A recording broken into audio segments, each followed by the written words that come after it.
Assalamualaikum warahmatullahi wabarakatuh. Bertemu kembali dengan channel Ibrah Fatih 18. Saat ini kita akan ngobrol santai yang masih bersinggungan dengan sejarah suku Madura atau apapun yang menyangkut paut dengan Madura. Tentu saja hal ini bukan bermaksud mencari benar atau salah. Kita hanya ngobrol santai dalam rangka mengulik beberapa keunikan suku Madura atau budaya Madura. Kita tahu bahwa suku Madura adalah salah satu suku yang bisa kita temui hampir di mana saja di kota-kota, bahkan kepulauan di Indonesia ini. Ketika kita kembali ke Jakarta, ke Surabaya, manapun insya Allah akan ketemu dengan orang Madura. Mengapa demikian? Ya, karena orang Madura ini merupakan suku yang paling ulet. Baik, kita akan telusur dari masa lalu. Keberadaan Pulau Madura ini secara mitos, saya pernah mendengar bahwa berasal dari endapan pasir yang terbawa oleh ombak. Kemudian ombak tersebut membawa pasir dan lama-kelamaan terbentuklah sebuah kepulauan. Kemudian nama Madura itu berasal dari salah seorang pelarian ketika Majapahit bubar. Ada seorang anak dan ibu dari keluarga Majapahit yang lari ke Madura. Kemudian di sana keduanya merasa kelaparan dan di tengah-tengah padang atau di tengah oro-oro atau tanah yang luas, mereka menemukan sarang lebah yang ada madunya. Maka kata Madura berasal dari kata madu nengraarah, madu di tanah yang kosong. Dalam bahasa Madura disebut madu nengraarah, yaitu madu di sebuah tanah kosong yang luas. Mengapa kata Madura ini kok lebih mirip, kata madu nengraarah ini kok lebih mirip dengan bahasa Madura? Karena menurut Kiai Haji Agus Sunyoto, salah satu sejarawan nasional, memang bahasa Madura ini adalah bahasa daerah satu-satunya yang masih sangat mirip dengan bahasa Sanskerta atau bahasa yang lazim digunakan orang-orang Majapahit ketika itu. Salah satu buktinya adalah kata yang sangat kita kenal, yaitu kalimat Bhinneka Tunggal Ika. Kalimat Bhinneka Tunggal Ika yang merupakan semboyan dari bangsa Indonesia ini yang diambil dari kitab Sutasoma, peninggalan sastrawan Majapahit. Itu menurut Kiai Haji Agus Sunyoto sangat mirip dengan ucapan Madura, yaitu Bhinneka Tunggal Ika, mirip dengan Beneneka Tape Tonggeleneka. Artinya bukan itu, tapi mirip dengan itu. Bhinneka Tunggal Ika adalah bahasa Sanskerta. Bhinneka Tunggal Ika yang berarti berbeda-beda tetapi tetap satu jua, diterjemahkan dalam bahasa Madura Beneneka Tape Tonggeleneka. Bukan itu, tapi sama dengan itu. Dan masih menurut Kiai Haji Agus Sunyoto, karakter orang Madura sampai saat ini masih sangat mirip dengan karakter orang-orang Majapahit. Mohon maaf, dikatakan bahwa orang Majapahit saat itu adalah orang-orang yang sangat arogan. Apabila ada seseorang yang berjalan tanpa permisi atau berjalan di atas orang lain, maka cara mengingatkannya adalah bukan dengan kata-kata, tetapi langsung ditepas dengan parang atau pedang. Demikian juga saya masih ingat di masa saya kecil ada seorang tetangga yang berasal dari Madura, bahwa dikatakan bahwa apabila saat itu ada orang yang lewat di sebuah gang atau pelataran tetapi tidak permisi atau amit, maka langsung akan dilempar dengan sabit. Di sini dapat disimpulkan bahwa orang Madura ini sangat menjunjung tinggi tata krama. Bahkan kita mengenal budaya carok itu dalam rangka juga menjaga kehormatan. Mungkin Anda yang belum tahu atau masih asing dengan istilah carok. Carok berasal dari kata cacah ero oro. Artinya renca-renca atau dipisah-pisahkan dan dihancurkan. Carok adalah duel antar satu atau lebih yang biasanya berakhir dengan hilangnya nyawa. Carok ini adalah salah satu cara orang Madura untuk menyelesaikan masalah. Apabila suatu masalah sudah tidak bisa diselesaikan secara negosiasi, maka carok merupakan solusi. Salah satu yang diselesaikan, salah satu masalah yang biasanya mereka selesaikan dengan carok adalah perselingkuhan. Apabila ada seseorang merusak pagar ayu atau menyelingkuhi istri seseorang, maka keduanya, sang suami biasanya akan menantang carok orang yang menyelingkuhi istrinya itu. Apabila si peselingkuh ini, orang yang merebut atau menyelingkuhi istri seseorang itu, kehilangan nyawa dalam carok, maka keluarganya tidak akan membela, karena orang yang berselingkuh dianggap telah mencemarkan nama baik keluarga. Jadi bisa digambarkan orang Madura sangat menjunjung tinggi kehormatan dan sangat menjunjung tinggi adab. Nah, carok ini juga biasanya digunakan untuk menyelesaikan sesuatu yang merendahkan derajat seseorang atau merendahkan harga diri. Makanya orang Madura punya semboyan, lebih baik putih mata daripada lebih baik putih tulang daripada putih mata. Akhirnya lebih baik mati secara terhormat daripada hidup tapi menanggung malu. Apabila ada seseorang yang merendahkan misalnya orang tua, guru, atau pasangan, maka mereka biasanya akan menyelesaikannya dengan carok. Bicara soal carok, kita teringat dengan salah satu tokoh pejuang nasional, yaitu Pak Sakerah. Pak Sakerah ini bernama asli Pak Sadiman. Beliau merupakan salah satu pendekar yang lahir dan berguru serta menempa ilmunya di Madura. Beliau memiliki 4 saudara yang kesemuanya memiliki kesaktian. Pak Sakerah kemudian bermigrasi ke Jawa dan tinggal di sebuah desa yang bernama Desa Pajaran, Kecamatan Rembang, Kabupaten Pasuruan. Pak Sakerah di masa penjajah berprofesi sebagai mandor kebun tebu, di mana saat itu kebun tebu lazimnya dikuasai oleh Belanda. Dan karena Belanda membutuhkan lahan yang banyak, maka melalui tangan Carik Rembang, Belanda melakukan perluasan dengan membeli tanah warga dengan harga murah secara memaksa. Akhirnya suatu hari Pak Sakerah menghabisi Markus, salah seorang opsir Belanda yang melakukan kekerasan terhadap warga.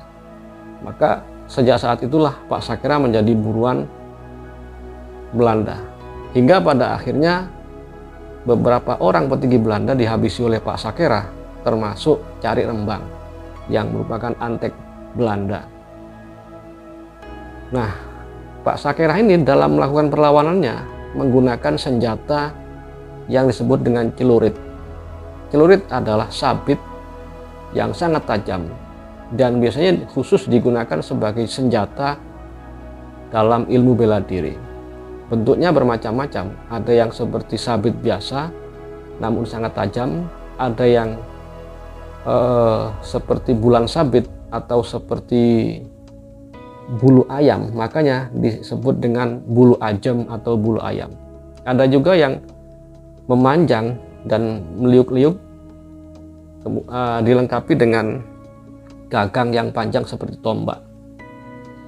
Nah, liciknya Belanda ketika mereka kesulitan meringkus Pak Sakera, akhirnya mereka menggunakan taktik adu domba, yaitu salah satunya adalah merekrut teman seperguruan Sakera untuk mencari kelemahan Sakera, dan akhirnya melalui informasi teman Sakera yang bernama Asik ini, Pak Sakera pun akhirnya tumbang. Nah, karena Pak Sakera melawan dengan senjata yang bernama celurit, akhirnya dalam rangka memperburuk citra Pak Sakera, akhirnya kaum Blatter atau orang-orang semacam preman itu juga diberikan senjata celurit oleh Belanda untuk melakukan kekacauan. Sehingga dengan demikian nama harum Pak Sakera tercoreng oleh para orang-orang Blatter ini. Nah, di sisi lain uniknya, orang Madura ini sangat suka bermigrasi. Mengapa demikian? Yang pertama, memang Madura lebih banyak terdiri dari tanah tegalan atau perkebunan yang kebanyakan hanya bisa ditanami mengandalkan air hujan. Tentu saja perekonomian di Madura ini sangat minim dan mereka ingin memperbaiki ekonominya dengan melakukan migrasi ke berbagai tempat. Apalagi yang paling banyak adalah di pesisir utara Pulau Jawa, khususnya di bagian timur seperti Banyuwangi, kemudian Probolinggo, Situbondo, Lumajang, hingga Pasuruan, bahkan Surabaya. Sehingga tidak heran maka apabila di kota-kota tersebut di masa lalu banyak orang yang berbahasa Madura. Di Pasuruan hingga saat ini kaum tua masih banyak yang menggunakan bahasa Madura. Bahkan di kecamatan-kecamatan tertentu kaum muda pun masih menggunakan bahasa Madura. Memang bahasa Madura terkesan kasar, menyentak dan diucapkan dengan intonasi yang sangat tinggi dan keras, maka biasanya suku-suku yang lain akan menganggap bahwa orang Madura ini temperamennya kasar, kemudian kurang beradab. Sebenarnya bukan seperti itu. Orang Madura, mereka memang mungkin terbawa atau terpengaruh oleh lingkungan di mana mereka dibesarkan, bahwa mereka memang apabila berdialog atau berdiskusi memang menggunakan gaya yang lugas, kemudian sangat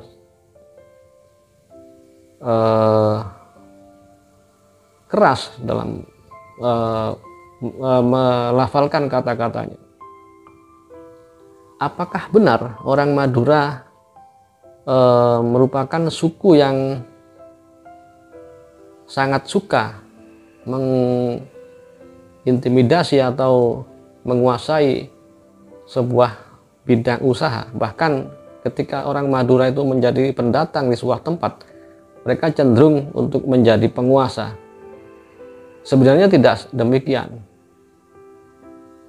Karena apabila kita temui dan kita teliti, sebenarnya sebagian besar orang Madura adalah kaum santri. yaitu orang-orang yang dididik di pesantren dan tentu saja menjunjung tinggi akhlakul karimah. Nah, mitos dari kenapa orang Madura di zaman dulu selalu membawa senjata tajam itu adalah bermula dari pesan seorang kiai kepada santrinya. Saat itu entah di zaman yang mana, ada seorang kiai atau guru spiritual yang berpesan kepada santrinya dengan bahasa seperti ini. Cong, mondek-mandeman ajak lupa agamana. Nah, kalau kemana-mana atau kemanapun kau pergi, jangan lupa agamamu. Akan tetapi si santri ternyata pendengarannya kurang baik saat itu, sehingga yang terdengar adalah cong mandeman ajak lupa gemana. Nah, kalau kemana-mana jangan lupa gamannya atau senjatanya. Sebenarnya yang dikatakan oleh kiai ini jangan lupa agamanya, tetapi yang didengar dan dipahami oleh sang santri adalah gaman atau senjata. Sebenarnya yang dipesankan oleh sang guru adalah agamanya. Nah, kemanapun kau pergi, jangan lupa agamamu. Tetapi karena kata agama dan gaman itu sangat tipis perbedaannya, hanya berbeda huruf A, maka si santri atau si anak itu memahaminya sebagai, nak, kemanapun kau pergi, jangan lupa senjatamu. Nah, oleh karena itu, sejak saat itu orang Madura kemana-mana selalu membawa senjata, khususnya celurit. Bahkan di wilayah tertentu Madura pada zaman dulu, orang yang apabila bergaul dalam keseharian, terutama malam hari, misalnya nongkrong di warung atau pos kamling dan tidak membawa senjata berupa celurit, maka diindikasi orang tersebut sebagai orang yang sombong. Mengapa demikian? Karena orang lain akan menganggap orang ini sudah tidak membutuhkan senjata untuk keluar rumah, berarti dia orang yang memiliki keilmuan. Nah, jadi kebiasaan orang Madura membawa senjata kemana-mana itu awalnya merupakan kesalahpahaman seorang guru, pesan seorang guru kepada muridnya yang dipahami untuk selalu membawa senjata, padahal yang dipesankan oleh sang guru adalah agamanya. Dari segi pakaian, orang Madura biasanya memiliki pakaian khas, yaitu berupa baju semacam baju kuku berwarna hitam, kemudian di dalamnya ada kaos singlet yaitu berwarna merah dan putih. Hal itu merupakan filosofi bahwa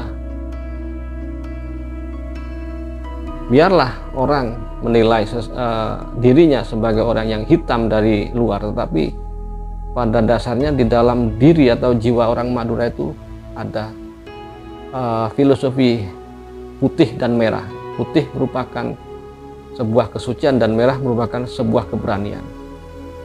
Dalam ikat kepala pun orang Madura biasanya memiliki ciri khas, yaitu ada tonjolan di